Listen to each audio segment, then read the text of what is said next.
As we enter 2026, Russia is still trying to force the narrative that the utter collapse of Ukraine is inevitable. Vladimir Putin may have even started to believe his own story, which means he needs reminders that the war he started is far from over. Ukraine has plenty of fight left, and it's just proven it with another massive long-range strike. Ukraine just delivered a critical hit against Russia by striking one of the country's most important defense contractors. Russia's core is burning, and Putin is quickly realizing that Ukraine's deep strike strategy is only going to ramp up in 2026. The facility in question is named Energia and is located in Yelets in the Lipetsk Oblast. Initial reports that something was wrong at Energia didn't make any specific mention of Ukraine. On January 5th, the Kyiv Independent simply reported that a fire had broken out at the Energia plant, which it says is responsible for manufacturing critical components used in Russia's missiles and drones, and that eyewitnesses had confirmed the blaze. More confirmation came from the Astra Telegram channel, which published several photos of the Energia plant on fire. However, this post also came with the first suggestion that Ukraine's drones may have been behind the inferno. The JSC Energia defense plant in Yelets is on fire after a drone attack, according to Astra OSINT analysis, Astra proclaimed. The footage was captured approximately 900 meters from the attacked facility, according to Astra OSINT analysis. JSC Energia produces batteries for drones as well as for aviation and naval aircraft, among other things, the channel added. It wouldn't be long before the full story was revealed. This was no random fire that sparked at a vital plant that is just about 150 miles north of the border that Ukraine shares with Russia. As Astra suggested, it was a fire caused by yet another Ukrainian long-range drone strike, and it was clear that Ukraine had found its mark in multiple locations around the Energia plant. Not that you would know that if you listened to Russia's reaction to the blaze. In a January 5th report, the Kyiv Post confirmed that a strike had taken place during the late hours of the previous day. It also shared comments made by Igor Artemonov, who is the governor of Lipetsk and, like so many Russian authority figures, is well versed in the standard response to any sort of Ukrainian drone strike. Taking the telegram, Artemonov said, "Firefighters have contained a fire in an industrial area of Yelets following a drone crash. According to preliminary reports, there are no fatalities or injuries. Emergency services are investigating reports of possible drone debris falling. Specifically, reports of a drone crashing on a kindergarten building are false." If you keep track of how Russia reports Ukraine's drone strikes, you'll have seen the same old excuse rear its head in this statement. Once again, Russia is claiming that Ukraine's drones didn't hit their targets. Instead, Russia's seemingly all-powerful and ever-present air defenses successfully shot the drones down. And it's only due to debris from those drones happening to land precisely where Ukraine wanted its drones to strike that the Energia plant is burning. As always, it's far too convenient. Russians must be wondering just how Ukraine has managed to develop the world's most accurate drone debris. Interestingly, Artemonov's comments don't reveal where the Ukrainian drones supposedly crashed, with the regional governor only offering up a vague comment about an industrial area being hit. However, the photographs published by Astra prove that it is the Energia plant that's burning, and those photographs are backed by a Telegram report by the Dnipro official open-source intelligence group. The organization geolocated the Ukrainian strike, revealing that the coordinates it ascertained from comparing aerial photographs with those taken from the ground confirm that it's Energia that is now in flames. There are also resident reports that offer further evidence that Ukraine's drones hit their targets. That's according to Euromaidan Press, which published its own report on Ukraine's latest long-range strike on January 5th. It highlights a Telegram post from Yelets mayor and yet another Russian authority figure, Vyacheslav Zhabin, who issued a red alert for a UAV attack threat that covered Yelets and several other nearby settlements. Again, that alert serves as confirmation that it was Ukrainian drones that ended up doing the damage now seen at Energia. Euromaidan Press adds that the first of Zhabin's alerts was declared at about 5 a.m. local time, and that the threat presented shifted between red and yellow throughout the day. Air defense activity was heard in the regional capital, and residents reported the loss of mobile connection in several areas, Euromaidan Press adds. The loss of mobile connection is another telltale sign that Ukraine hit Energia with drones. As Mediazona reported on January 5th, Russia began conducting mass mobile internet shutdowns in regions where Ukraine's drones appear. Russia claims that these shutdowns serve an air defense purpose. The vague claim seems to suggest that limiting mobile internet signals somehow helps Russian air defenses take out the incoming Ukrainian drones. However, it seems more likely that Russia is trying to prevent information about Ukraine's drone attacks from spreading before the country's authorities are ready to comment. Of course, that doesn't stop Telegram channels like Astra from reporting on the strikes anyway. All Russia is really doing is plunging its own citizens into a panicked and disconnected darkness as the Ukrainian drones destroy wartime infrastructure and facilities. A little more information comes from the Supernova Plus Telegram channel. It says that at least one of Ukraine's drones managed to hit a workshop at the Energia facility, which is a claim that it backs with a photograph of that workshop and the massive blaze caused. It's hard to believe that drone debris could be powerful enough to cause a fire of such magnitude at a location that will be high on the list of Ukraine's targets at Energia. Again, Russia claims one thing while the evidence mounts up that something very different has happened. Evidence has never stopped Russia from trying to control the narrative, and that's absolutely the case for the events of the night from January 4th into January 5th at the Energia plant. Beyond the red alerts and vague mentions of drone debris, Russia is trying to get people to focus on what it claims was a night when it shot down an enormous number of Ukraine's drones. The Kyiv Post reports that the Russian Ministry of Defense reported the interception of 41 Ukrainian drones across 8 regions during the evening of January 4th, with 4 of those interceptions supposedly occurring in the skies of Lipetsk. These interceptions reportedly took place between 8 p.m. and 11 p.m. local time. Before that, Ukraine had apparently sent a much larger wave of drones into Russia earlier in the day. Russia claims its air defenses took out 253 drones between 1 p.m. and 8 p.m. None of these times seem to line up with the 5 a.m. strike that Euromaidan press reports. It's also worth noting that Yelet's governor Zharbin posted his red alert at around 2:30 a.m. on January 4th. The Kyiv Post adds that the Russian Defense Ministry also claimed to have intercepted another 140 drones during the early hours of January 4th, which would line up with the strike on Energia, though that claim seems to have been lost in the larger shuffle. Something doesn't add up here. If the Kyiv Post's reporting is accurate, it looks like the Russian Defense Ministry may be trying to hide Ukraine's successful drone strike with a blitz of reporting about the drones that its air defenses shot down during the daytime, and only a brief mention of supposedly shooting down drones earlier. Still, even taking Russia at its word reveals that January 4th saw Ukraine unleash one of its largest drone assaults thus far during its war with Russia. According to Reuters, Russia claims it shot down 437 drones in less than 24 hours. Of those drones, 86 were supposedly downed over Bryansk, with another 57 shot down in Belgorod. Ukraine also targeted more distant Russian regions such as Vladimir and Tver, but there are no reports of drones scoring hits in those locations. For its part, Ukraine has neither confirmed nor denied anything to do with these massive drone assaults. It seems happy enough to let the pictures of the burning Energia plant do all of the talking for it. Speaking of that plant, Ukraine targeted it for a reason. Several, in fact, only one of which we've touched upon. We've already mentioned that the plant manufactures components used in drones and missiles.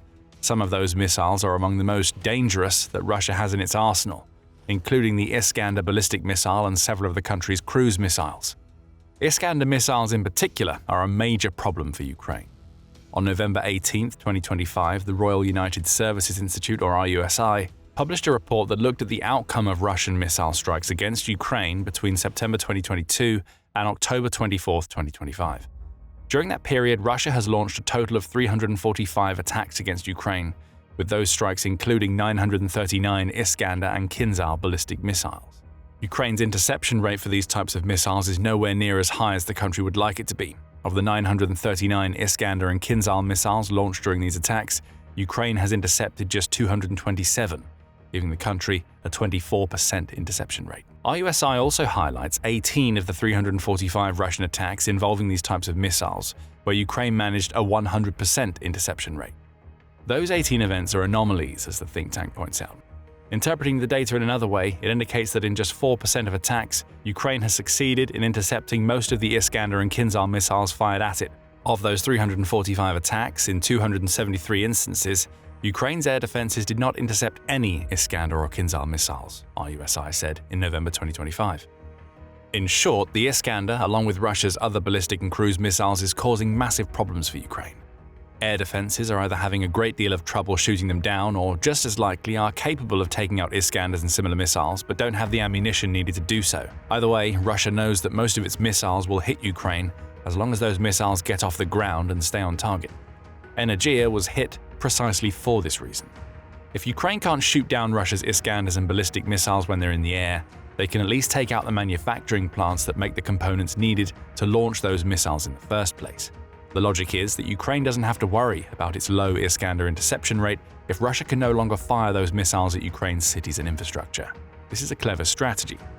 So it should come as no surprise that January 4th and 5th is far from the first time that Ukraine has tried to take the Energia plant out of commission.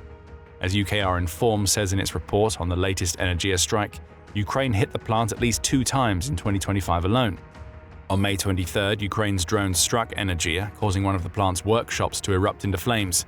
9 of the plant's employees were also injured during this May attack, potentially stripping the facility of experts needed to make the components that go into Russia's missiles. A follow-up attack on July 15th saw the Energia plant get hit by at least 4 drones. The Kyiv Independent says that this summer's strike also caused a fire, which burned large enough to temporarily halt production at the factory. That's what Ukraine will be hoping for with its latest drone strike. The longer that Energia burns, the larger the delay that Russia has to absorb when trying to get its hands on the critical components needed for its missiles and drones. Though we focused on Energia's role in Russia's drone and missile manufacturing thus far, that's only part of what the plant brings to the table. As Euromaidan Press reveals, Energia serves as an important part of Russia's larger defense industrial complex, to the point where it's become a critical cog in both the Russian war production and logistical machines. Russian business monitoring platforms indicate that Energia holds multi-million contracts with more than 20 defense sector clients, including direct links to the Russian Ministry of Defense and multiple enterprises within Russia's defense industrial complex, Euromaidan Press says before adding, only 3 enterprises in Russia possess similar manufacturing capabilities, and Energia is the largest among them.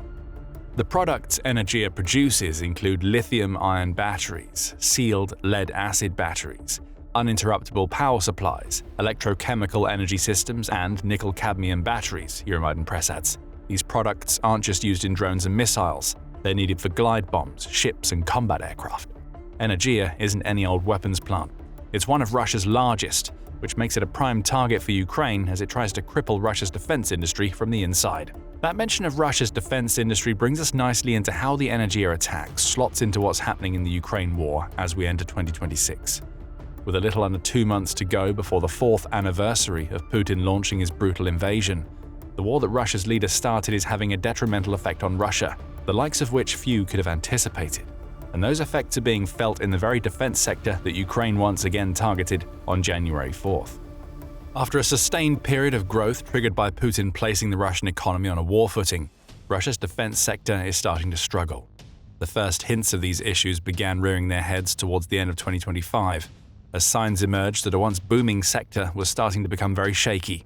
On October 24th, TVP World reported on data shared by the Russian National Statistics Agency, Rosstat, which suggests that 3 years of double-digit growth in the Russian military-industrial sector were coming to an end.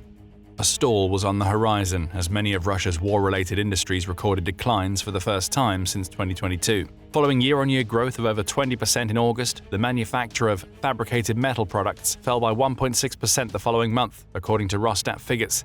The same category recorded growth of 26.4% in 2023 and 31.6% in 2024, the outlet reported. Meanwhile, production of other transport equipment, including tanks and armored vehicles, slumped to growth of just 6% year-on-year against more than 60% in August. By November, Defense Blog was claiming that Russia's war industry had hit its breaking point.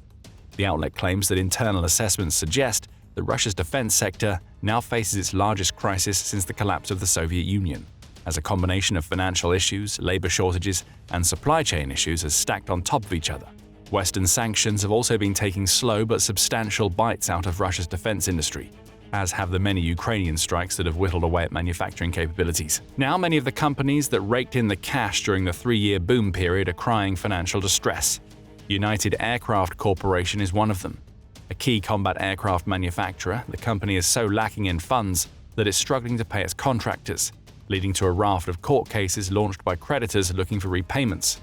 Kronstadt, which is one of Russia's largest drone manufacturers, is also dealing with dozens of debt repayment claims, with the period between the summer of 2025 and November 2025 seeing claims amounting to $7 million launched against the company.